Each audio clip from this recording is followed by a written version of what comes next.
السلام علیکم ورحمۃ اللہ وبرکاتہ۔ میرے پیارے بھائی اور بہنوں، آج میں آپ کو استخارہ کے بارے میں بتاؤں گا کہ استخارہ کیا ہے اور اس کی فضیلت اور اہمیت کیا ہے۔ ویڈیو شروع کرنے سے پہلے میری آپ سے گزارش ہے کہ آپ ہمارے چینل کو لائک اور سبسکرائب ضرور کیجیے گا۔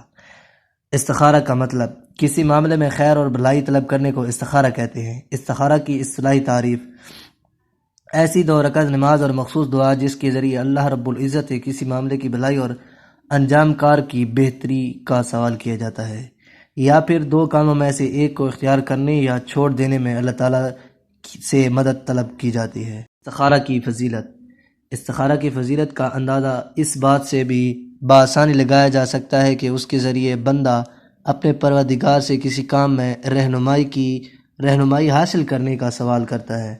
سیدنا سعد بن ابی وقاص رضی اللہ تعالیٰ عنہ روایت کرتے ہیں کہ رسول اللہ صلی اللہ علیہ وآلہ وسلم نے فرمایا، اللہ تعالیٰ سے استخارہ کرنا اور اس کے فیصلے پر راضی ہونا انسان کی خوشبختی، جبکہ اللہ تعالیٰ سے استخارہ نہ کرنا اور اس کے فیصلے پر راضی نہ ہونا انسان کی بدبختی کی علامت ہے۔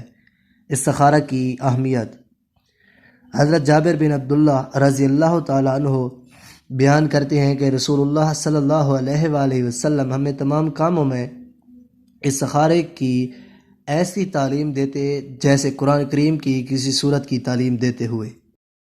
ہم اپنی اگلی ویڈیو میں آپ کو استخارہ کرنے کی دعا، وقت اور استخارہ کرنے کے طریقے کے بارے میں بتائیں گے۔